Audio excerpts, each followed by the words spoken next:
Olá pessoal, tudo bem com vocês? Aqui é o professor Rodrigo do canal sonúmeros.com e a partir de agora eu vou começar a resolver as questões do vestibular da UEM.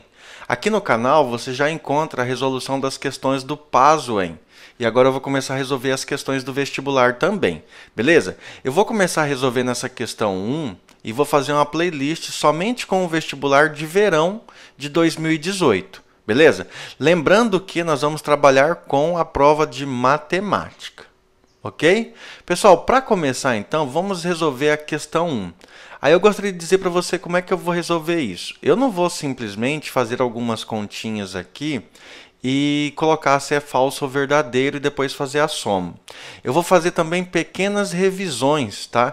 Então a resolução vai demorar um pouco mais, porque além de resolver, eu vou retomar, revisar para você que está precisando estudar, lembrar de algumas coisas. Então essa videoaula vai ser mais do que a resolução. Vai ser também uma revisão dos conceitos matemáticos, beleza? Então vamos lá, vamos começar a resolver isso aí, ó. Considere os números A, B e C e assinale o que for correto. Veja que os números que ele está chamando de A, B e C, eles estão simbolizados, eles estão escritos na sua forma fatorada. O A, por exemplo, é igual a 2 à quinta vezes 3 ao quadrado vezes 7 ao cubo. O B, por sua vez, é 3 ao cubo vezes 5 ao quadrado vezes 7 à quarta. E o C é 2 à nona vezes 3 ao quadrado vezes 5 à quarta vezes 7 à quarta. Beleza? Então nós temos três números, A, B e C. Aí ele vai lá e afirma: é verdade que A, B e C são números irracionais? Pessoal, isso aqui é falso, tá? E agora eu vou fazer uma pequena revisão sobre os conjuntos numéricos para você entender por que isso aqui é falso, beleza? Então vamos lá, ó. Eu já deixei preparado a arte aqui para a gente tentar entender melhor isso aí. Então, ó, eu tenho o conjunto dos números naturais. O conjunto dos números naturais é composto por 0, 1, 2, 3, 4, 5, 6, 7, 8 e vai lá para o infinito. Então, o conjunto dos números naturais, que é simbolizado pela letra N, com essa perninha aqui um pouco mais forte, tá? Ele é o conjunto formado por todos os números que representam quantidades inteiras. Beleza? Aí aqui eu tenho o conjunto dos números inteiros. O conjunto dos números inteiros, ele é formado por todo número natural e por todo número natural com um símbolo de sinal de negativo, ou seja, é formado pelos números positivos e negativos que representam quantidades inteiras. E o conjunto dos números inteiros é simbolizado pela letra Z. Beleza? O mais chatinho é o conjunto dos números racionais, porque o conjunto dos números racionais é formado por todo x, tal que o x pode ser representado como uma fração, a sobre b, onde o b é diferente de zero. Lembrando, por exemplo, que o número 5 ó, pode ser representado como 5 sobre 1, ou seja, pode ser representado como uma fração, então o 5 também é racional. Beleza, pessoal? Aí, então, nós temos três conjuntos aqui por enquanto, naturais, inteiros e racionais. Depois eu vou falar disso aqui, ó. Vamos dar uma olhada primeiro no desenho que eu fiz aqui embaixo, ó. Então, aqui eu tenho um diagrama para a gente lembrar, ó. O conjunto dos números naturais está representado aqui pelos números 1, 2 e 3. Poderia colocar vários outros números que representam quantidades inteiras. O conjunto dos naturais está contido no conjunto dos números inteiros, que eu coloquei aqui os representantes, menos 1, menos 2, menos 3, 1, 2, 3.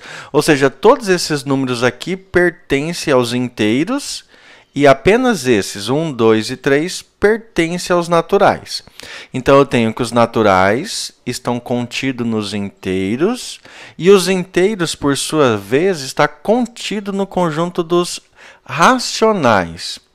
E quais são os números racionais? Racional é todo número que pode ser representado como uma fração. Por exemplo, o 2/3 já está como fração, então ele é racional. O 0,4, 0,4 é a mesma coisa que 4/10. Também pode ser representado como uma fração. Então, ele também é um número racional. E aqui, ó, eu tenho uma dízima e veja que essa dízima é periódica. A dízima é periódica. Lá, quando você estudou fração geratriz, você lembra que toda dízima periódica pode ser representada como uma fração. Então, toda dízima periódica é um número racional representado pela letra Q. Mas aqui no texto ele pergunta, ó, A, B e C são números irracionais? Gente, quais são os números irracionais? Os números irracionais são números do tipo o π. Por que o π é considerado irracional? Porque ele é uma dízima não periódica. O π é aproximadamente 3,14. Mas se você escrever todas as casas decimais dele, ele vai ter infinitas casas decimais que não se repete. Então, o π é um número irracional. Assim como raiz de 2. Toda raiz quadrada não exata, ó, memoriza aí, toda raiz quadrada não exata também é um número irracional. Por quê? Porque a sua dízima não é periódica, ela não se repete de tempos em tempos. Beleza? E somente as dízimas periódicas podem ser escritas em forma de fração. E se um número pode ser escrito em forma de fração, ele é racional. Se um número não pode ser representado em forma de fração, ele é irracional. Agora veja, gente, ó, os números irracionais são números que têm dízima não periódica. E esses números aqui, ó, estão escritos em sua forma fatorada. E eu dei um exemplo aqui, ó. Aqui eu tenho A, B, C. Eu criei um exemplo aqui, ó, o número D. Eu criei um exemplo assim, ó. O D é um número escrito como 2 ao quadrado vezes 3 elevado a 1 vezes 5 ao quadrado. Veja que a hora que eu desenvolvo essas potências e multiplico, isso aqui vira o número 300. O que isso quer dizer? Quer dizer que os números que estão escritos na forma fatorada são números que pertencem ao conjunto dos naturais. Beleza, pessoal? Então, esses aqui são números naturais. Eles não são números irracionais. Por isso é falsa. Fizemos a nossa primeira revisão. Agora, eu vou ir para o item 2. Perfeito? Vamos lá. Pessoal, antes de irmos para o item 2, só gostaria de lembrar aqui, ó, que o conjunto dos números reais é igual à união, ó, o símbolo da união, entre os racionais e os irracionais. Ou seja, todos esses números aqui, reais, são reais, e ele é formado pela união dos racionais com os irracionais. Beleza? Então, agora vamos lá para o item 2. Vamos lá, fazendo a leitura aqui, ó. Item 2. C dividido por A é um número inteiro e composto? Pessoal, então, antes de dizer se é verdade ou falso, vamos fazer uma revisãozinha sobre isso aí. Ó, eu coloquei aqui para a gente lembrar. Quais são os números primos? Os números primos são todos os números que têm apenas dois divisores, o número 1 e ele mesmo. Ou seja, se você pegar o número 3 aqui, ele vai ter só dois divisores. Positivo, é claro, né? Você pode dividir o 3 pelo próprio 3 e pode dividir o 3 por uma unidade. Então, para ser um número primo, tem que ter no máximo dois divisores, 1 e ele mesmo. Aqui eu fiz o conjunto x e desse conjunto x eu representei alguns números primos, que são lá o número 2, 3, 5, 7, 11, 13 e assim vai. Tem outros números primos. Mas aqui ele pergunta se C sobre A é um número composto. Quando que um número é composto? Um número é composto quando ele é escrito como a multiplicação de potências de número primo. Veja aqui, ó, o 6 ele é um número composto, porque ele é escrito como produto de dois números primos, 2 vezes 3.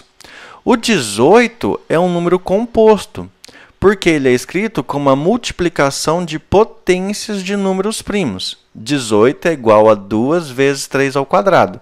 Beleza? Então, o que eu quero saber é o seguinte. Se a divisão C sobre A vai me dar um número composto ou vai me dar um número primo. Perfeito? Então, vamos resolver isso aí. Ó. Eu vou fazer a divisão. C dividido por A é igual. Vai lá, pega o número C, que é esse aqui. 2 elevado a 9 vezes 3 ao quadrado vezes 5 à quarta vezes 7 à quarta. E divide por A. Quem é o A? 2 à quinta vezes 3 ao quadrado vezes 7 ao cubo. Vamos simplificar as potências, pessoal. Ó, aqui eu tenho 2 à nona e 2 à quinta. Eu vou preservar a base e subtrair os expoentes. 9 tira 5, 4. Então, isso aqui já foi para o espaço. Beleza? 3 ao quadrado e 3 ao quadrado. Ah, isso aqui simplifica. A divisão disso dá 1, que não interfere na multiplicação. O 5 à quarta não tem, então eu vou repetir aqui, ó. 5 à quarta. E aqui eu ainda tenho 7 ao cubo e 7 à quarta. Preserva a base e vou subtrair os expoentes. 4 tira 3, 1. Gente, eu nem vou terminar o cálculo, ó, tá? Porque C dividido por A caiu como uma multiplicação de potências de número primo. E multiplicação de potências de número primo é um número composto. Então, isso aqui é verdadeiro. Beleza? A questão 2 está certa. Vamos agora ler o item 4. Vamos lá. Item 4. O MMC entre os números A e B é igual a 2 à quinta, 3 ao cubo, 5 ao quadrado vezes 7 à quarta. Então, pessoal, antes de dizer se isso aqui é verdade ou falso, uma pequena revisão, beleza? Ó, eu coloquei aqui, só para a gente lembrar, eu coloquei o MMC entre 9 e 15, beleza? Aí, como é que a gente faz o MMC entre 9 e 15? A gente vai lá e faz a fatoração simultânea, né? Coloca o 9, o 15, aí divide por 3, que vai dar 3 e 5, divide por 3, que vai dar 1 e 5, dividido por 5, que vai dar 1 e 1. Aí aqui, na verdade, vai dar 3 vezes 3, ou seja, 3 ao quadrado vezes 5. Então, o MMC entre 9 e 15 é igual a 45. Beleza? Fácil de fazer. Mas como é que a gente calcula o MMC quando nós temos o 9 e o 15 escrito em sua forma fatorada? Ó, o 9 está fatorado aqui, 3 ao quadrado, e o 15 está fatorado aqui, 3 vezes 5. Como é que você escreve o MMC? Acompanha aí, ó, MMC entre o 9 e o 15, quando você tem eles em sua forma fatorada. O que você vai fazer? Você vai pegar todas as bases, todas. Veja que aqui eu tenho 3. Então, coloco 3. Como aqui é 3, você já colocou, não precisa mais. Aqui não tem mais nenhuma base, então não precisa repetir. Aqui tem uma, então você vai lá e coloca. Vezes 5. Agora, você vai pegar o maior expoente. O maior. Qual é o maior expoente do 3? Aqui é o 2. E aqui seria quem? O 1 que não aparece. O maior expoente é o 2, então você coloca aqui. O 2. Beleza? Aqui é o 5, é o único que aparece, aqui não tem nada. Qual é o expoente do 5? Como não tem ninguém, é 1. Então, 1. Pronto. Então, qual é a regrinha? Preserva todas as bases e pega os maiores expoentes. Aí aqui, 3 ao quadrado é 9. 5 elevado a 1 é 5. Isso aí vai dar 9 vezes 5, 45. Pessoal, só para efeito de curiosidade. E se fosse o MDC entre 9 e 15?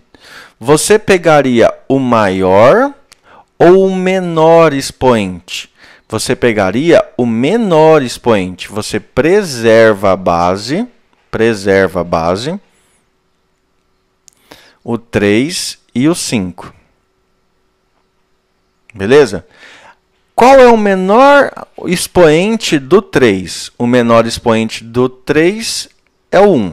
Então, coloca aqui. Qual é o menor expoente do 5?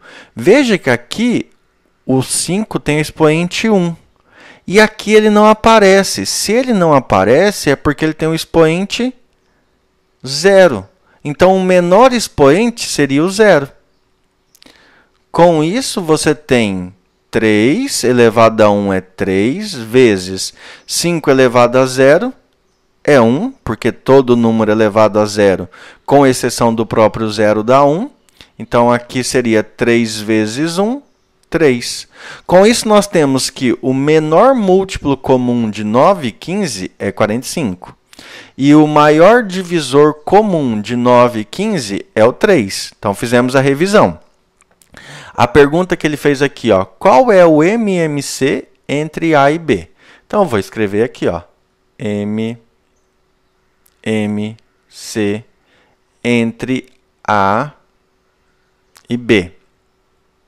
E o que eu sei? Que eu tenho que pegar todas as bases. Então, aqui, ó, a base 2 vezes a base 3 vezes. Veja que aqui não tem o 5, mas aqui tem, né? Então, vou colocar o 5 vezes. Aqui tem o 7 e aqui também tem. E aqui o 5 nós já pegamos. E vezes o 7. Como eu estou calculando o MMC, agora eu pego os maiores expoentes. Do 2, o maior expoente é o 5, não tem outro. Do 3, o maior expoente é o 3. Do 5, o maior expoente é o 2. E do 7, o maior expoente, o 4. Com isso, o MMC é 2 à quinta vezes 3 ao cubo, vezes 5 ao quadrado, vezes 7 à quarta. E isso aqui está certo. Com isso, nós temos que esse item é verdadeiro, o 2 também é verdadeiro, e o 1 a gente lembra que foi falso. Beleza, pessoal? Só para desencargo de consciência, se fosse o MDC entre A e B. Repete as bases, 2, 3, 5 e 7. E agora, de vez de colocar o maior, você coloca o menor expoente. Aqui tem 2 à quinta, aqui não tem 2. Se não tem 2, é porque é 2 elevado a 0. Então, aqui seria 2 elevado a 0. Beleza? O 3, o menor expoente do 3, 3 ao quadrado, 3 ao cubo. Então, ao quadrado. Depois, o 5, o menor expoente do 5. Aqui não tem o 5, quer dizer que era 5 elevado a 0. Então, o menor expoente, 0. E depois, o 7, o menor expoente, 7 ao cubo. Beleza? E esse aqui seria o MDC. 3 ao quadrado vezes 7 ao cubo. Beleza, pessoal? Vamos fazer agora o item 8, que ele pergunta: C é divisível por B? Então, vamos lá, pessoal. Resolvendo agora o item 8. C é divisível por B? Então, eu vou escrever aqui, ó. C é divisível por B? Gente, para C ser divisível por B, eu tenho que achar algum número N. Tipo assim, a hora que eu fizer a divisão C dividido por B, vai dar um número N, e N pertence ao conjunto dos naturais, ou seja, é um número natural. Porque se der um número com vírgula, então quer dizer que não é divisível, beleza? Então agora eu vou montar essa divisão. C dividido por B. Quem é o número C? 2 à nona, vezes 3 ao quadrado, vezes 5 à quarta, vezes 7 à quarta. Dividido por B. O B é 3 ao cubo, vezes 5 ao quadrado, vezes 7 à quarta. Perfeito, pessoal? Agora eu consigo perceber o seguinte, ó, que o 7 à quarta vai cancelar o 7 à quarta. Isso já ajuda. O 2 à nona não tem quem simplifica ele aqui embaixo. Então vai ficar 2 à nona vezes 3 ao quadrado e 3 ao cubo. Veja que o expoente do denominador é maior. Então vai sobrar o número 3 aqui embaixo, ó. E por último aqui, então esse já foi com esse, né? Esse eu já repeti ali. 5 à quarta dividido por 5 ao quadrado, preserva a base, subtrai os expoentes.